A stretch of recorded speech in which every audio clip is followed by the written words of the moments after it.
안녕하세요. 저는 인도네시아에서 온 관광회원 무티아라 하이라니입니다. 반갑습니다.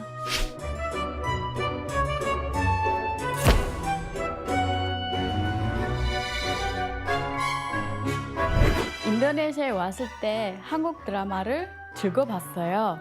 그러다가 한국에 와서 대학을 다니게 됐어요. 한국 사극 드라마도 즐겨 봤어요. 왕과 왕비가 살고 그리고 신하들이 회의를 하고 그리고 궁녀들이 일하는 그런 궁궐에 관심이 생겼어요.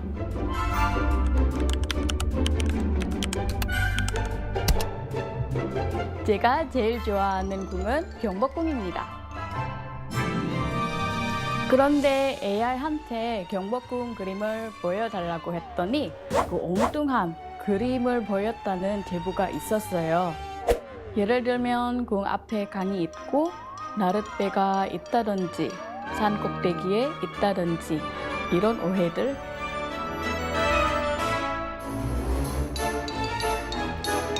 제가 직접 경복궁을 소개해 드릴게요. 같이 갈까요?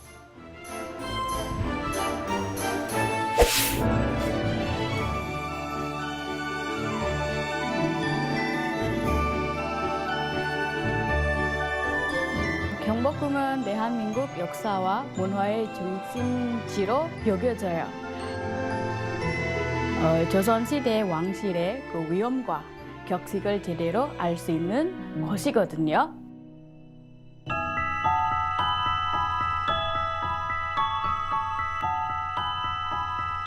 또 경복궁은 외국인 관광객이 많이 방문하는 서울의 랜드마크 중 하나입니다.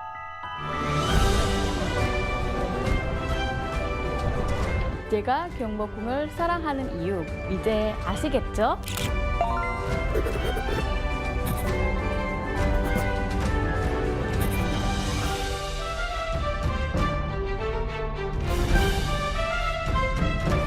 한국에 대한 잘못된 정보를 바로 찾는 일, 여러분도 함께 해주세요.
President Lee delivered an address to the National Assembly on Thursday, stressing the urgent need to fast-track a supplementary budget to cushion the economic fallout from the Middle East crisis. South Korea's consumer inflation accelerated to 2.2% in March, largely fueled by a sharp surge in global oil prices. U.S. President Donald Trump says Washington will strike Iran extremely hard in the coming weeks, while insisting the military campaign is nearing completion. We begin with President Lee Jae-myung's budget speech to the National Assembly. The South Korean leader urged the lawmakers to fast-track a supplementary budget to mitigate the economic fallout from the Middle East conflict, emphasizing the need for extraordinary measures to tackle the crisis. Our Blue House correspondent Song Yoo-jin reports.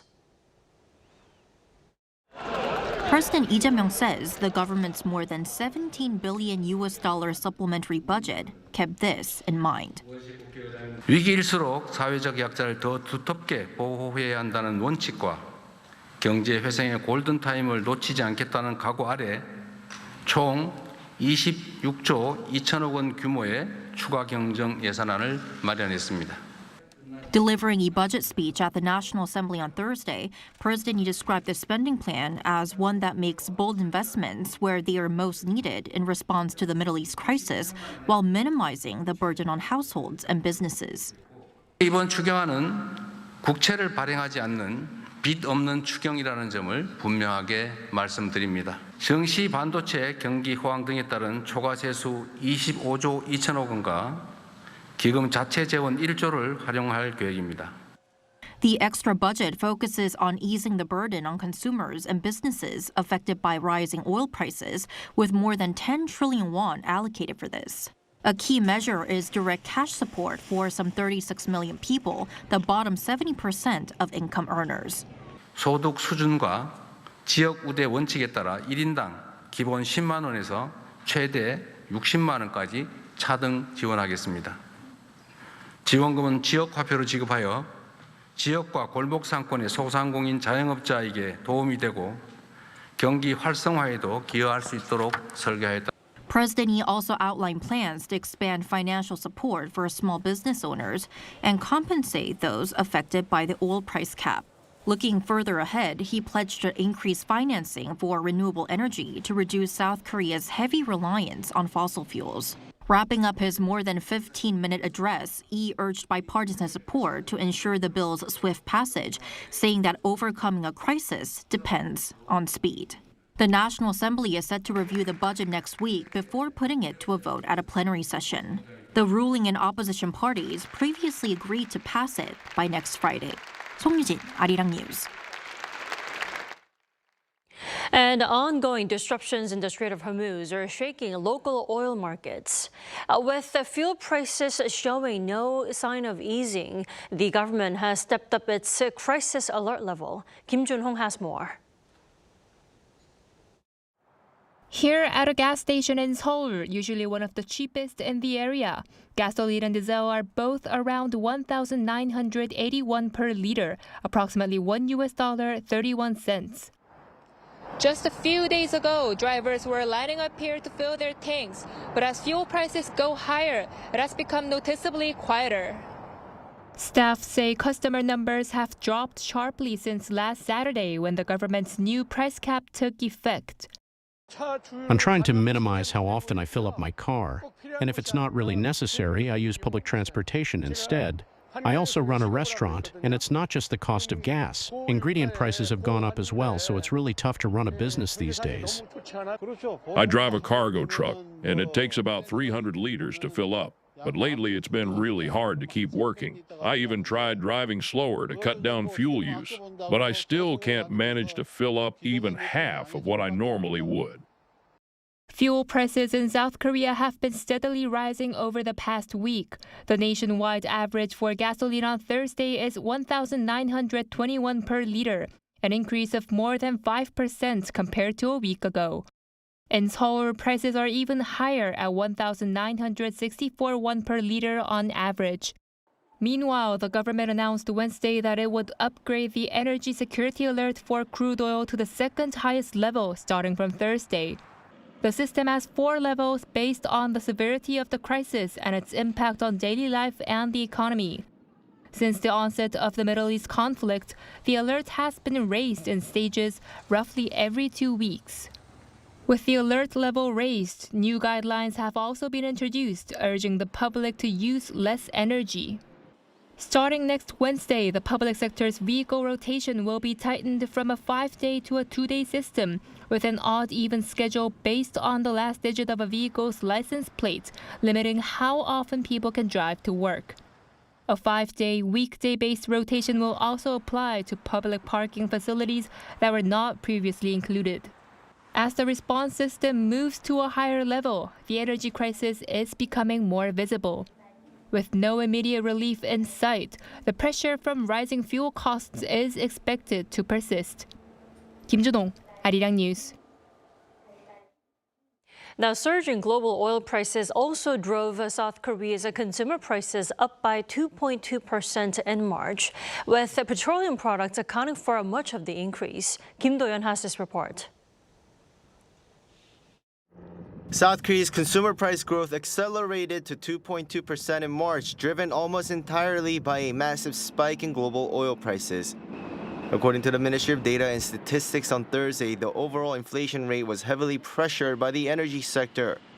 Petroleum product prices surged 9.9% from a year ago, marking the fastest rise since October 2022, when oil prices rose during the war in Ukraine. The biggest factor is the rise in global oil prices due to the situation in the Middle East. Dubai crude soared to $128 in March from $68.04 the month before. This seems to have significantly driven up our domestic fuel costs. This near 10% jump in petroleum prices marks a sharp reversal from the previous month.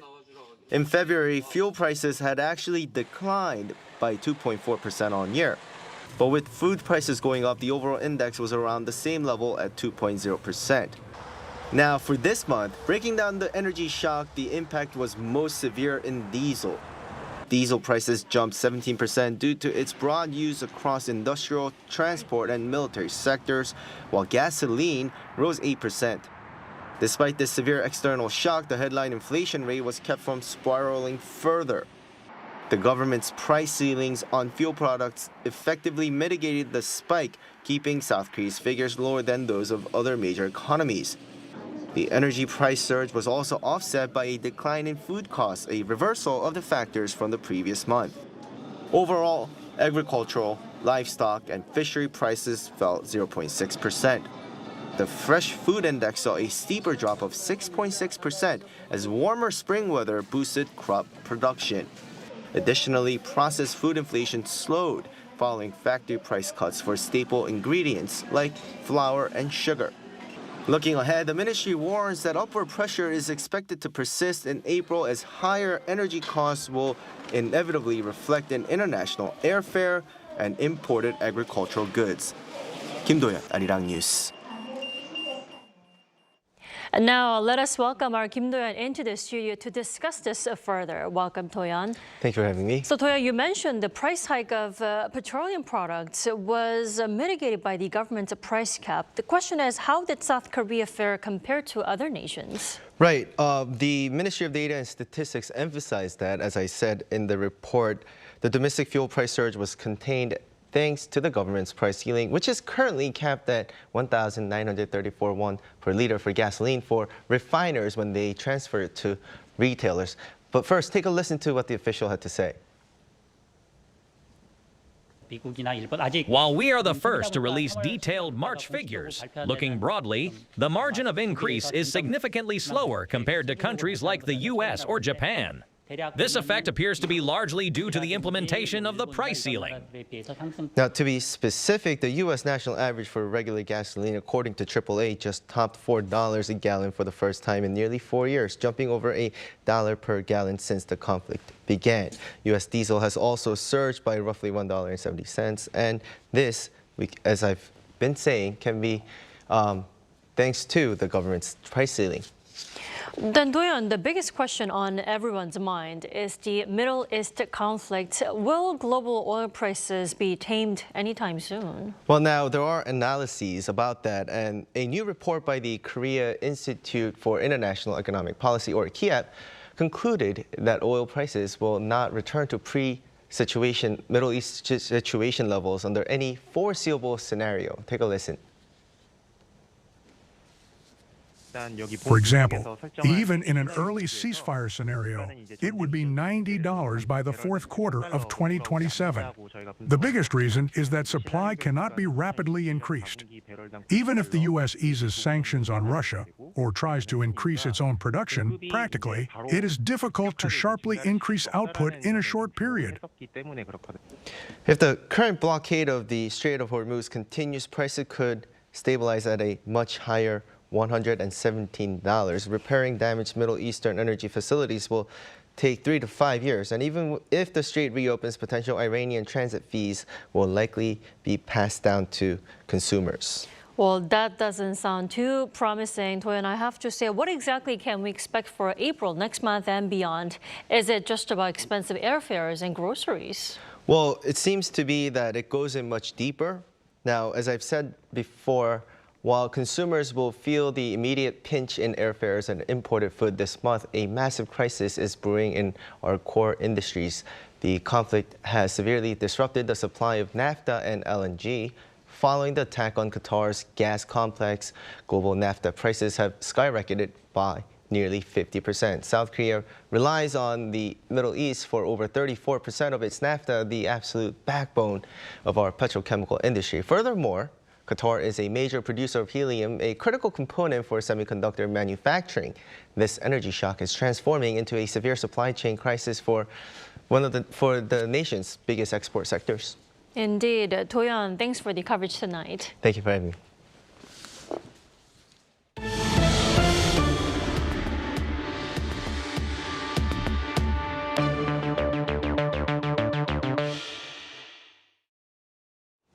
U.S. President Donald Trump laid out his upcoming war plans against Iran, that Washington will strike Iran extremely hard within 2 to 3 weeks. Moon Hae-ryun reports. Thanks to the progress we've made, I can say tonight that we are on track to complete all of America's military objectives shortly, very shortly. We're going to hit them extremely hard over the next 2 to 3 weeks. In his primetime address on Wednesday, U.S. President Donald Trump touted the progress made by Operation Epic Fury in disabling Iran's Navy, weapons factories, and missile and drone operations.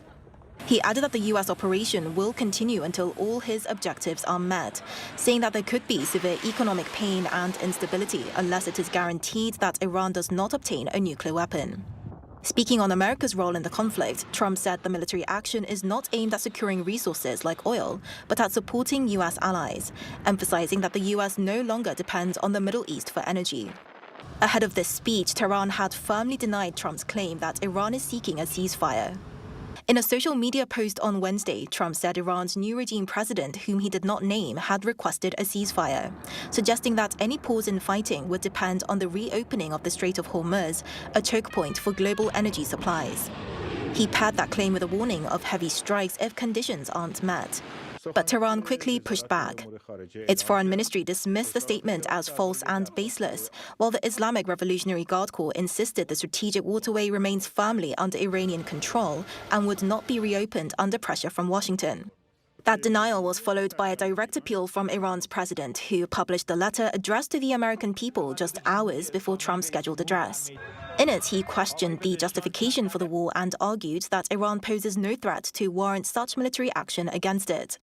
He emphasized that Tehran's actions are rooted in self-defense and suggested the United States is acting on behalf of Israel rather than its own national interest. The letter also underscored that Iran holds no hostility towards ordinary Americans, even as the conflict intensifies. Trump on Wednesday also questioned why the U.S. should secure the Strait of Hormuz, suggesting countries like South Korea, Japan, China, and European nations, which rely heavily on the route, should take on that responsibility instead. Moon Hae-ryun, Arirang News. And in response to U.S. President Donald Trump's speech on Iran, the Blue House says South Korea hopes the situation in the Middle East will move swiftly toward peace and stability. In a written briefing on Thursday, senior Blue House spokesperson Kang Yoo-jung added that the government is closely monitoring developments involving countries related to the conflict. Kang also said that Seoul will take proactive steps to ensure the safety of Korean nationals in the region and cooperate with the international community to restore free maritime transport routes. Now dashed hopes for a swift end to the war after President Trump's address to the nation and the U.S. sent South Korea's benchmark KOSPI tumbling more than 4% today, erasing over half of the previous day's gains. Now the KOSPI closed at 5,234, down 4.47%. Foreigners and institutions drove the decline, while retail investors bought into the dip. The Korean won weakened sharply, with the exchange rate for $1 jumping over 18 won to close at 1,519.7 won. And WTI crude oil surged more than 6% in one session, breaking above $106 per barrel. In the meantime, Iran is reportedly making an audacious ask of international ships seeking to access the Strait of Hormuz. The country is calling for a toll fee, one that needs to be paid in Chinese currency or in cryptocurrency. Yoon-jin reports. Iran has developed a plan to charge a toll to oil tankers passing through the Strait of Hormuz of approximately $1 per barrel, with payments to be made in Chinese Yuan or stablecoins, as reported by Bloomberg, citing multiple sources on Wednesday.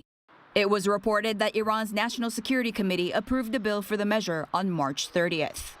Bloomberg said, according to these sources, that vessel operators would have to contact an intermediary company linked to the Islamic Revolutionary Guard Corps and provide information about the tank, including its ownership, the flag it carries, cargo manifest, destination, crew list, and data from what's called an automated identification system, which is a transponder that ships use to record and broadcast their position. The intermediary company then passes the information onto the Guard Corps' provincial command for background checks to confirm that it has no links to Israel or the U.S. or states that Iran considers enemies. Iran has a ranking system for nations from 1 to 5 that determines the friendliness of nations, with ships from more friendly countries likely to get better terms. The negotiating terms for oil tankers start at a value of $1 per barrel. Oil tankers typically have a loading capacity of around 2 million barrels, which means they would need to pay roughly $2 million in tolls. Once the toll is paid, the Guard Corps will issue an authorization code and route instructions.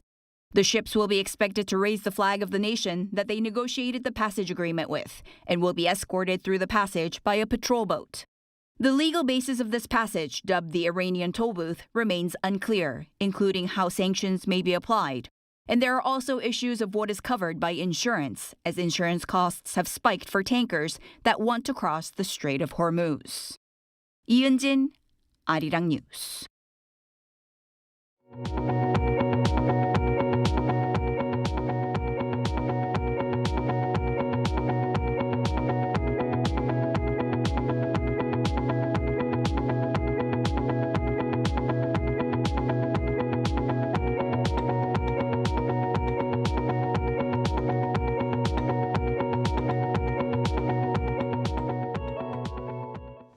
North Korea slammed a recently passed UN human rights resolution as a political provocation, accusing the UN of bias and warning that supporting countries will pay. Our Kim Bo-kyung tells us more.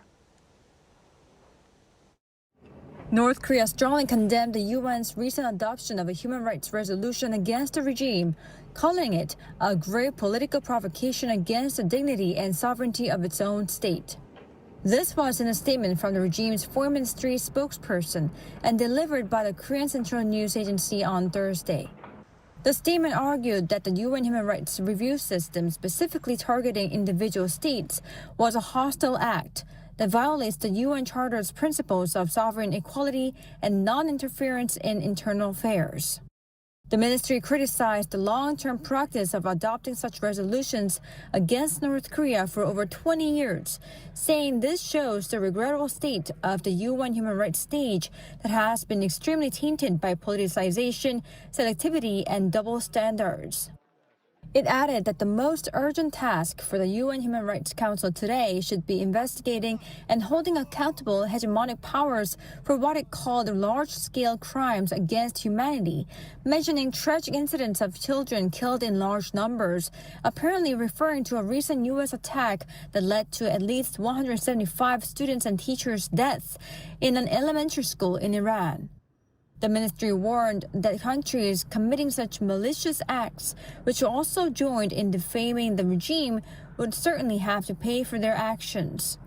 This followed the UN Human Rights Council's adoption of the resolution by consensus on March 30th, with a total of 50 countries, including South Korea, co-sponsoring the resolution. North Korea treats human rights as an issue of sovereignty and non-interference. So while it didn't directly mention South Korea's co-sponsorship, the statement likely carries an implicit criticism. This marked the 24th consecutive year since 2003 that a resolution on North Korean human rights has been adopted. Gyeongbokgung, Arirang News. President Lee Jae-myung has exchanged views on the Korean Peninsula as well as the Middle East situation during talks with U.S. lawmakers. On Thursday, he hosted a 4-member bipartisan Senate delegation led by Senator Jean Shaheen from New Hampshire. The South Korean president highlighted the country's increasing spending for its own defense and the need to take back a wartime operational control from Washington to Seoul. He also touched upon the importance of talks between North Korea and the U.S., revisiting his earlier suggestion that U.S. President Donald Trump take on the role of a peacemaker while he plays as a pacemaker. Earlier this week, President Lee also met a 6-member U.S. delegation consisting of members from the House of Representatives. A senior European Parliament lawmaker is calling South Korea a key partner for Europe as both sides face a more volatile security environment. Our Oh Soo-young sat down with him upon his visit to Seoul. Brussels sees Seoul as one of its most important partners and allies, aligned strategically and in terms of values. That's according to David McAllister, chair of the European Parliament's Foreign Affairs Committee, who is visiting South Korea and Japan this week, leading a 7-member delegation. And with our visit, we would like to underline how much we appreciate, how much we value the strategic partnership with the Republic of Korea.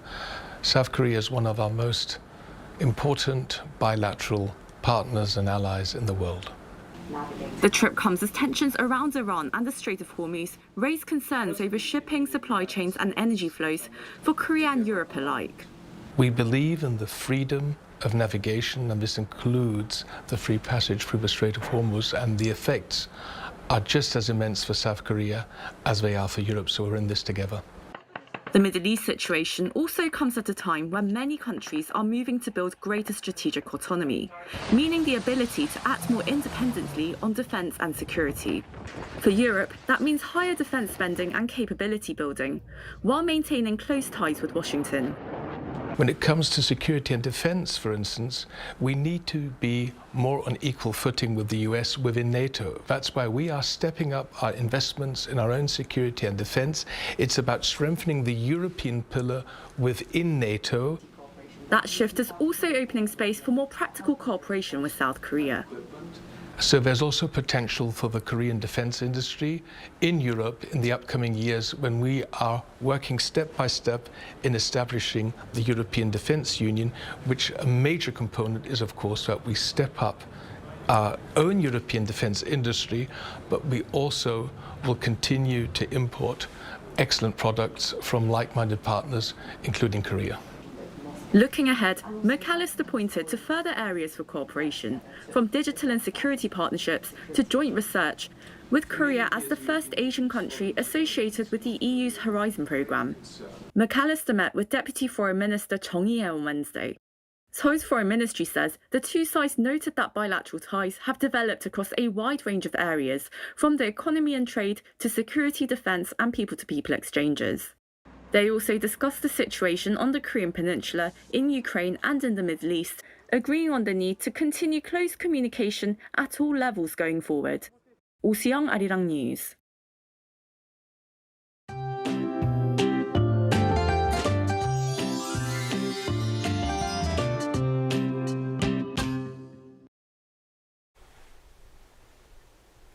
Spring may feel calm and mild, but the weather can change pretty quickly.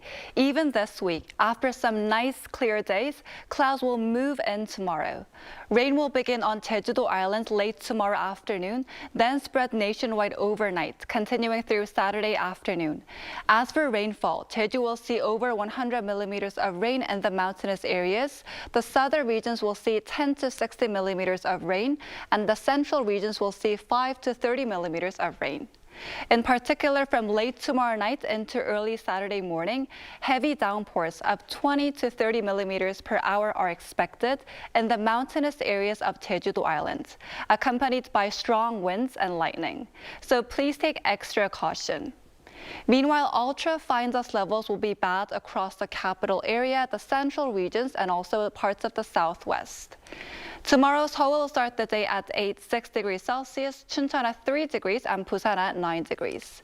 Then by the afternoon, Seoul will get up to 21 degrees. Daejeon, Daegu, Gyeongju will all top out at 22 degrees.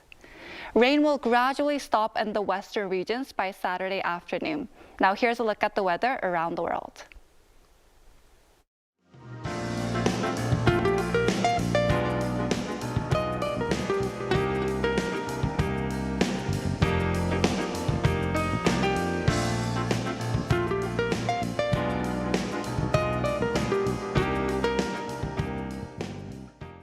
That is all we have for tonight. I'm Kim Dami. From all of us here at Arirang, thanks for watching and good night.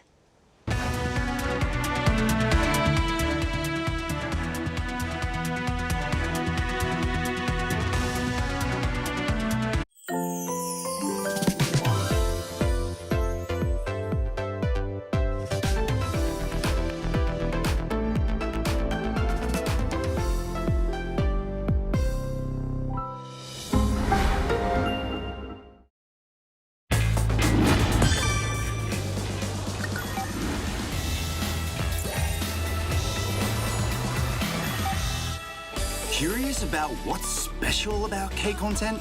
In recent years, Korean cultural content has taken the world by storm. So, what's your favorite K-content? Movies, dramas, music, exhibitions? Are you ready to take your pick?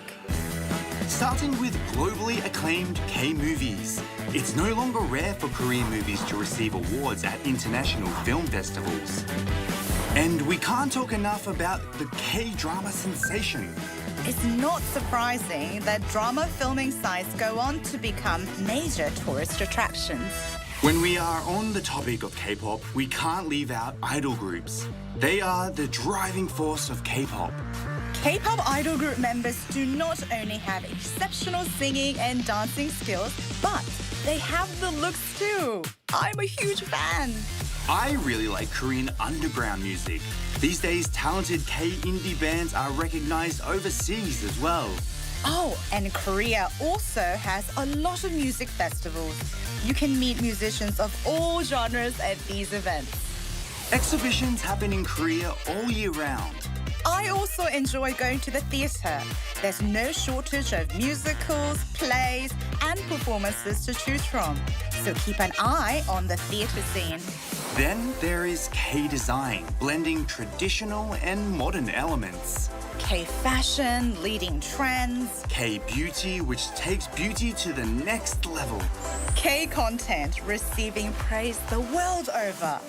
Watch it, experience it, and enjoy it.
Knock, knock. The magical door to the world of K-animation is swinging wide open. Meet your instant new BFF, the adorable Catch. Tina Ping will have you hooked from the very first glance. Need a hand? Our Robocar Pony Rescue team is always zooming in to save the day. How about tagging along on Ping Fong and Pal's super exciting quest to reclaim their lost magic? With the mysterious life forms Cabion by your side, you can become a Cabion master and save humanity like a total hero. Protecting children's innocence while igniting their boundless imaginations. That's the magic of Korean animation. K-animation, the ultimate bestie for kids worldwide.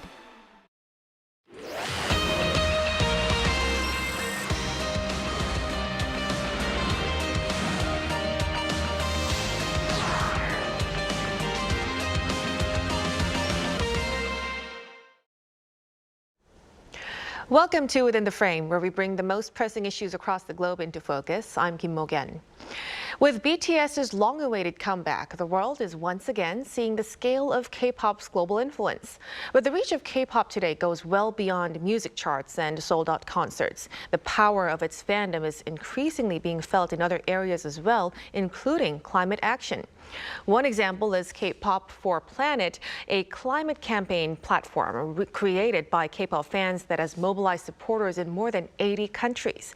Now, this year, the group was recognized on National Geographic's NG33 list, which recognizes global changemakers.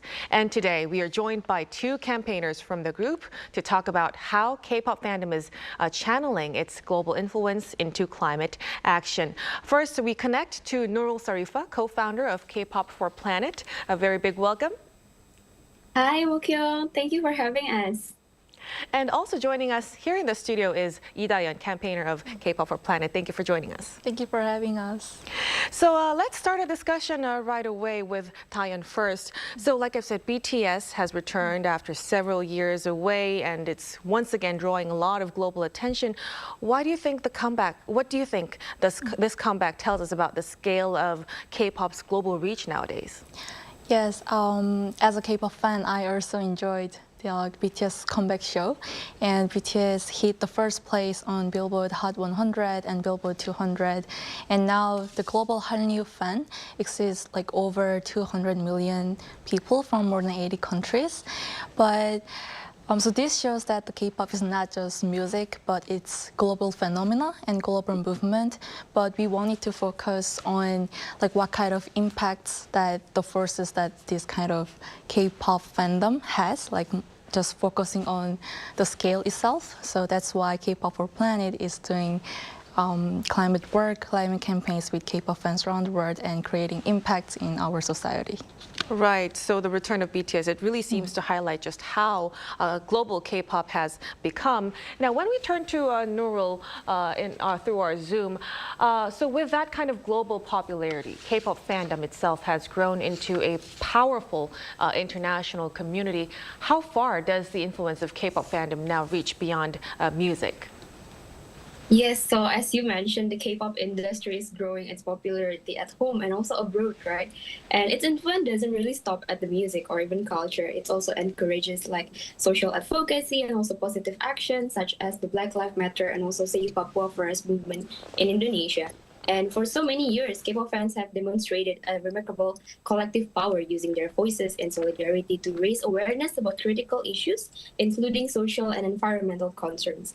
And K-pop fans in Indonesia are also actively fundraising to support the victim of climate disaster. And South Korean fans also donating to the people affected by the last year wildfires. And this is happening because most of the K-pop fans are coming from the Generation Z and also the millennials, making us the most generation that is facing the immediate impact of the climate crisis. And these drive the fans to take a climate action as well. And France has also successfully urged major companies like Hyundai to move away from fossil fuel and also have pressured the K-pop industry to transition concert operations to renewable energy. So I would say K-pop fans are unique and also powerful because we are everywhere and we stand for justice and also for our Earth, as well as our peers' well-being. And today, the fans is also playing a vital role in the ongoing fight for our better future.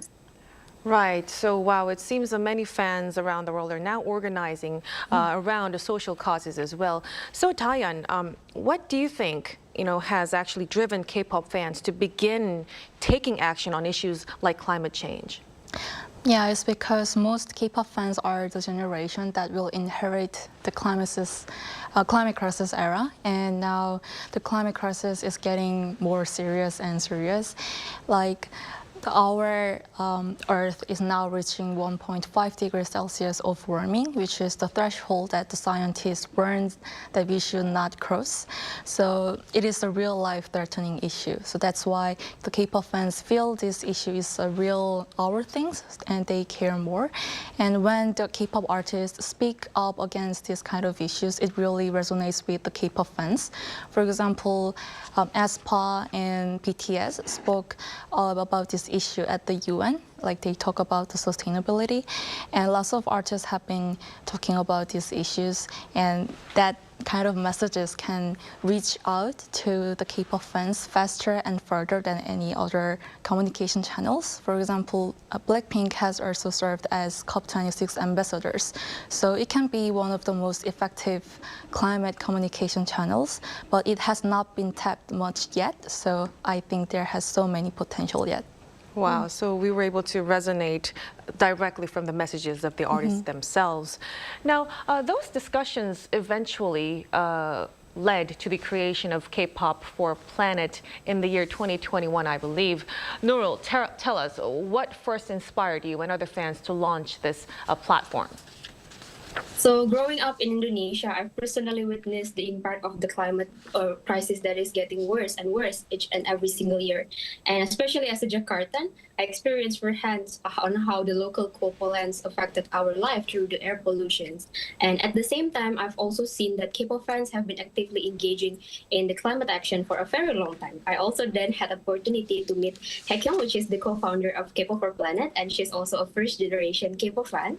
And then we both realized that there are so many fans like us across the border who cares about the environment while also enjoying K-pop. And these realizations then inspire us to dream about what was possible with the power of K-pop fans worldwide. And this also led into the creations of K-pop for Planet. So K-pop for Planet is a platform that we created for the people like us who enjoy K-pop music or even like K-culture, other aspect of Korean culture, and want to fight for the climate justice together. So K-pop for Planet was created to spotlight the K-pop fans who have engaged and also taken action in our campaign. Because we believe that if K-pop fans gather together for climate actions, we will be one of the most strongest voices in the climate community. Wow, it's really interesting and impressive that the conversation among fans eventually led into real movement. Now, Taeyeon, as we were researching about you, we found that you were recognized by the BBC as one of its 100 women in the year 2023 for your climate activism. What was behind that recognition? And also tell us what pulled you to join K-pop for Planet as well. Sure. Starting from like how I joined K-pop for Planet. When I was a high school student, I enjoyed reading newspaper articles, and I found that there were more and more news coverages about the climate crisis. So I thought this is a real life-threatening issue, and I have to do something. So I joined the Korean climate youth organization, which is called 청소년 기후행동, and that's where I connected with K-pop for Planet's co-founder, including Nurul. And I thought the idea was really brilliant because I could do two favorite things at the same time, which is 기후행동, climate action, and K-pop 덕질, like fangirling. So I really enjoyed working as a campaigner here. And for BBC nomination, I'm still very honored and happy to be there, but I don't think that's my own nomination because I think it belongs to K-pop for Planet work and also to K-pop fans' activism. Because sometimes K-pop fans, especially Asian young women, are left out of major climate decision-making spaces. But we've been working with K-pop fans around the world and changing the large corporations.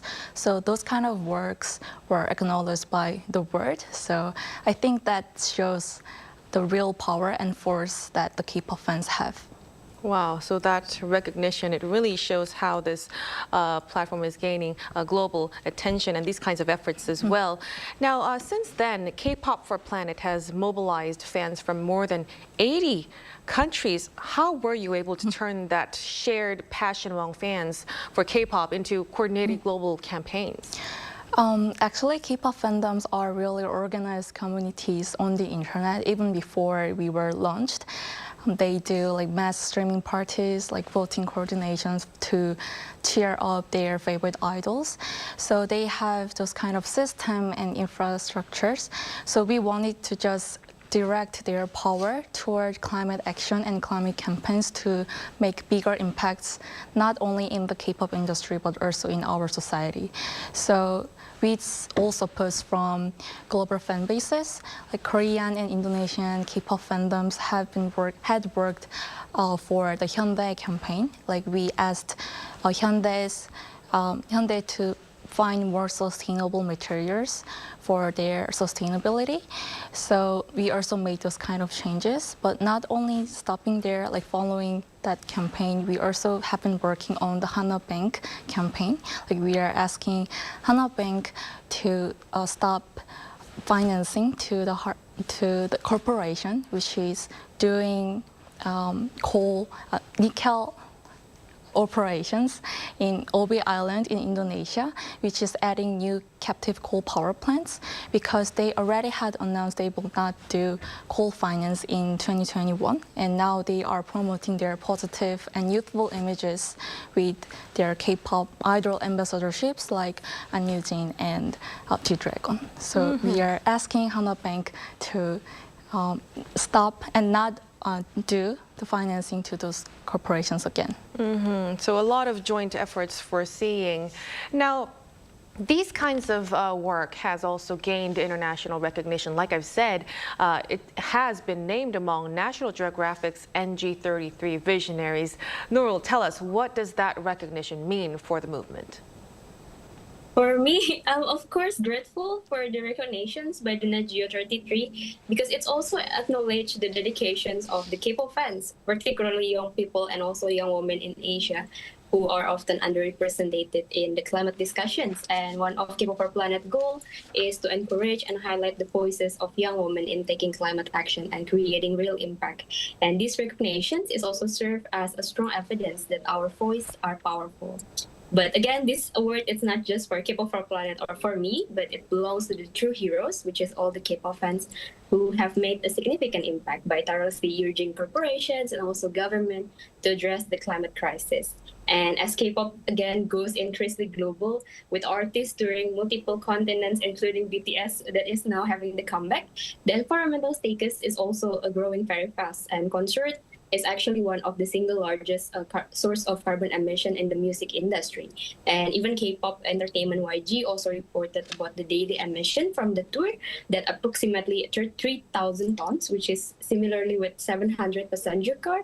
But yet there is no industry standard for the low carbon concert in Korea. So that's why we also have our campaign called K-pop Carbon Hunter, which is inspired by one of Korea's biggest shows as well. Through the campaign, we published the first ever low carbon concert report for the K-pop industry, and also we hosted a National Assembly forum with 8 cross-party members of parliament. And from the survey as well, we revealed that 92% of the fans supported low carbon concerts. And we also requested the formations of a consultative body to establish a formal guidelines from the Ministry of Culture that also could set a global benchmark. And we received a very positive response coming from one of the member of parliament, Mr. Park So-hyun at the National Assembly. And again, this shows that the power of the K-pop fans at its best. The fans do not only desire for a change, but we are organized enough to also influence policy. On the other hand, it also highlights the K-pop industry inability to move quickly enough to sustainability compared to the fans' effort. So we were hoping this will go together to a more sustainable K-pop industry. Wow, so this recognition from global organizations and even the parliament, it seems to reflect how the movement is gaining visibility worldwide. Now, Taeyeon, you've mentioned a while ago about some of the works that you're doing with Hana Bank and more. Could you elaborate for us? Like, we hear that some of the campaigns that you've done have pushed companies to, rethink things like album production. How meaningful have these changes been so far? Yes, as Noel said, we had started our campaigns with touching those kind of album-based issues, which are inside of the K-pop industry. But we are expanding our campaigns to other industry fields because we wanted to keep proving the influence that the K-pop fans have. So not only Hana Bank, we have been talking about the fashion issues because lots of global fashion industry are working with the K-pop idols, but they are emitting large amount of emissions and harming the future that we will inherit. So now we are talking with the Kering, which is the global fashion brand house, and they have achieved 44% of renewable energy uses in Korea. So we will keep pushing them until they reach 100%. And usually we asking the corporations to switch to renewable energy from fossil fuels is because fossil fuels are the single largest source of emissions, and we have no space to allow coals because now we are all living in the climate crisis era, and this is a real life-threatening issue. And this week, the President Lee Jae-myung mentioned that we cannot delay the renewable energy transition anymore, and we can't agree more. And so that's why we've been working with the K-pop fans and asking corporations to make these kind of changes. Wow, so it really suggests fan efforts can actually influence real-world policies as well. Now, finally, before we conclude our discussion tonight, Nurul, as K-pop continues to expand worldwide, where do you see these kinds of fandom-driven activism heading in the future? The worsening of the climate crisis will always be followed by the fandom-driven activism that will always continue to grow, including in Indonesia, home to one of the largest K-pop communities as well. Sorry. And as a climate vulnerable country, the Indonesian government is actually aims to build 100 gigawatt of solar power capacity to accelerate the energy transitions. However, it still supports the expansions of coal-fired power through captive coal power, which Dayan also mentions. It's a low foreign banks like Korean Hana banks to finance these projects in Indonesia. On the other hand, K-pop fans have come together to take climate actions and prove their ability to influence industry and also government to change. The reason why I'm mentioning this is because our president, Mr. Prabowo Subianto, currently visiting South Korea, and also Dayan already shared that Mr. President Lee Jae-myung led a stance on the country transitions to a more sustainable energy policy, including a swifter push to increase the use of renewables. So I hope personally that this will be a start with Korea's influence extending beyond culture into a collaborations as well on the energy transitions to renewable energy. And as K-pop continues to gain a global popularity, the future of fandom-driven activism will grow even bigger. It won't just advocate for changes within the K-pop industry, but will also champion environmental causes for our planet and shared future. And the voice of K-pop fans can play a crucial role in accelerating the transition to a clean energy, a transition that we cannot wait any longer. Wow, well, it's really going to be very exciting to see how these growing influence of K-pop fandom continues to shape global conversations in the years ahead. Thank you so much for your insights tonight, Nurul. Thank you for having us. And of course, Dayan, too. Thank you so much for your time. Thank you so much for having us today. And that'll be all from us on Within the Frame tonight. Be sure to tune in again next time as we continue to explore the stories that matter. Until then, stay informed and engaged.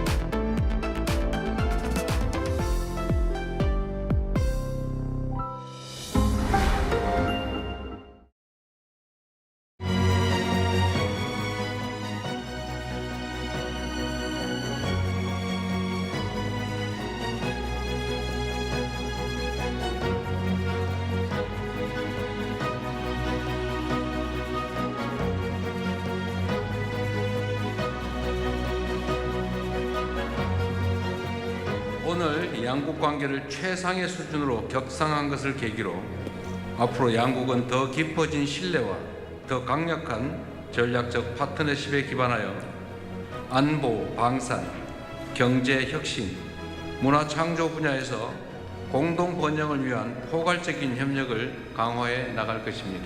If we go together, we will go far.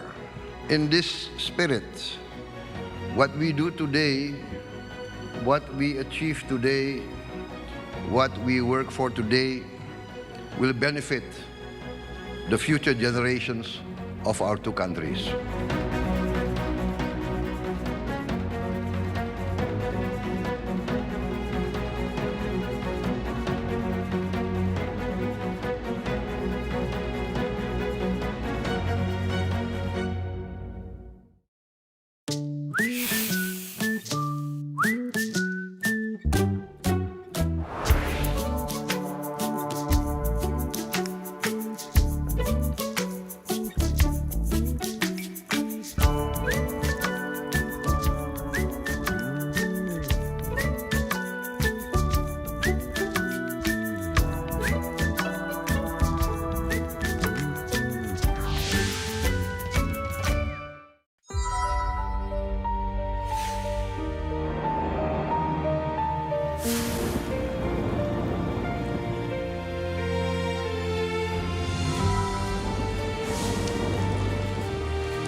환영합니다.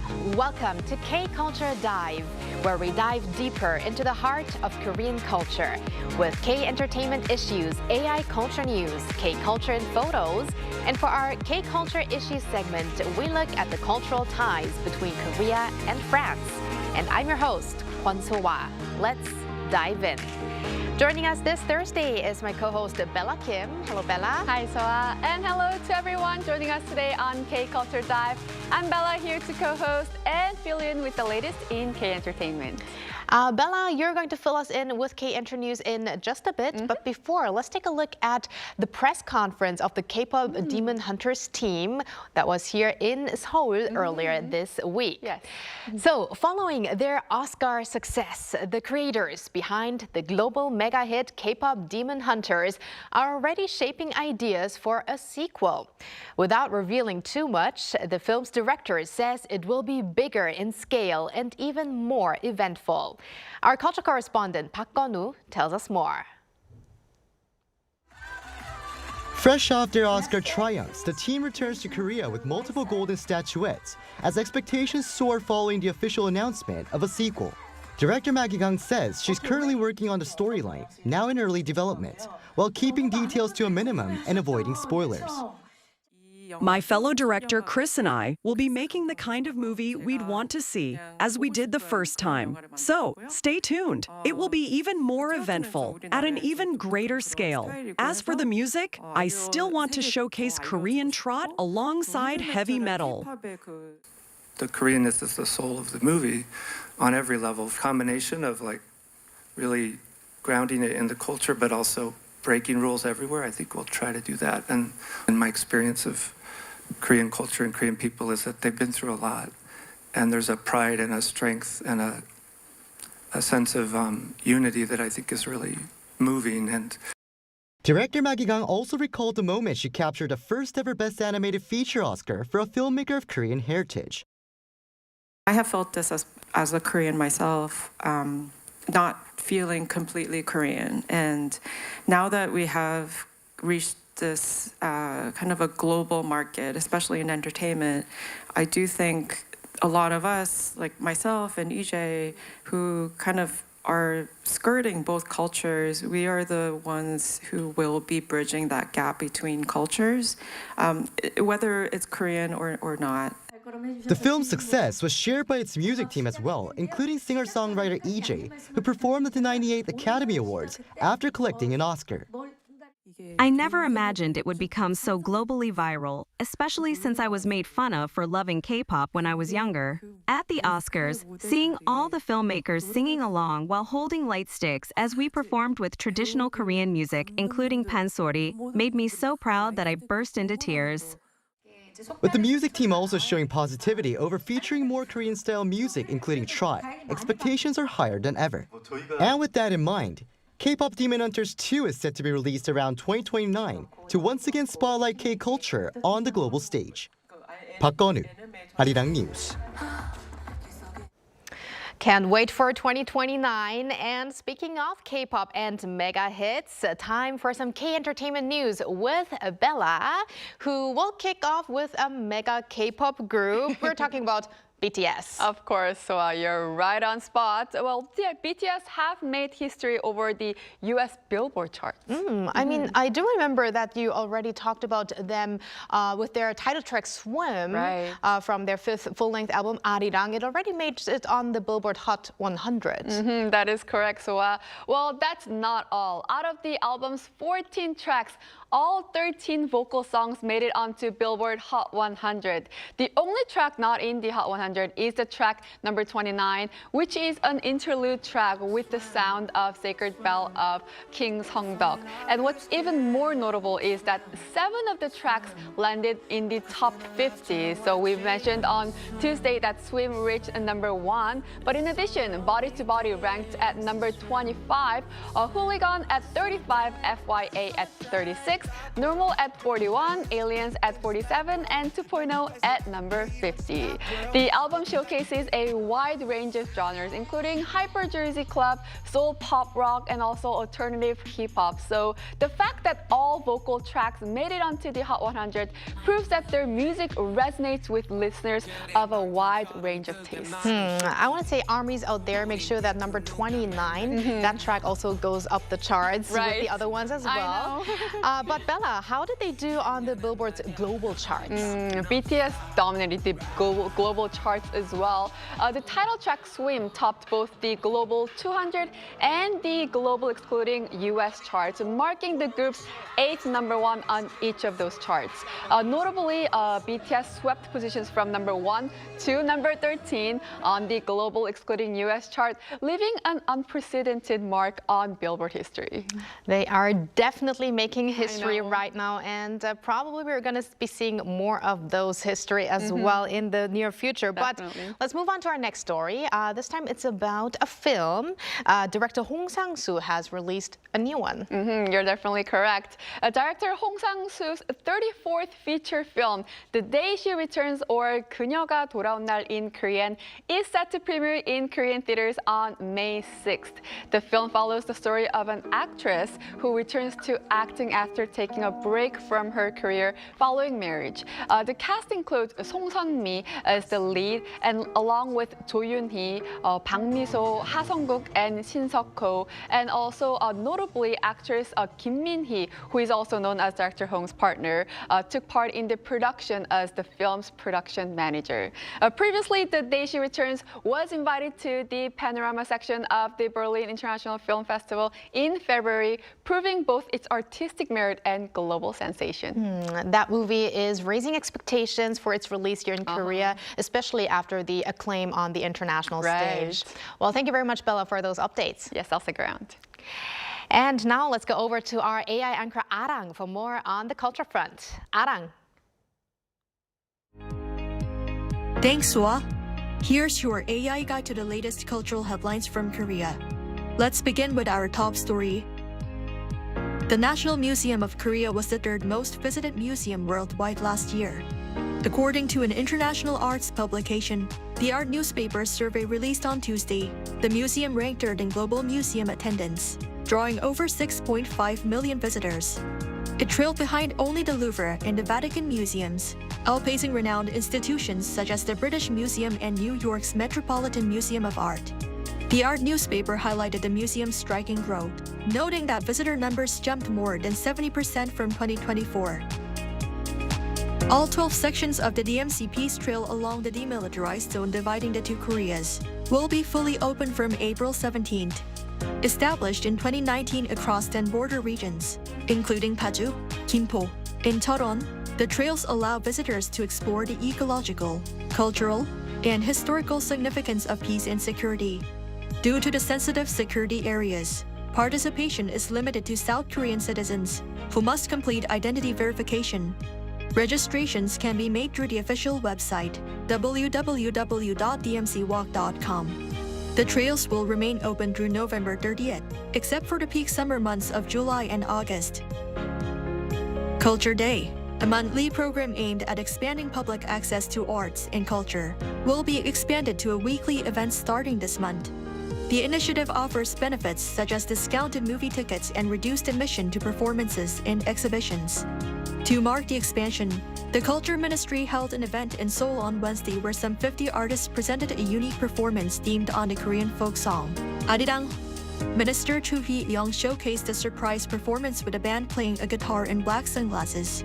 Minister Chu said he hopes the weekly Culture Day will help improve citizens' quality of life and inject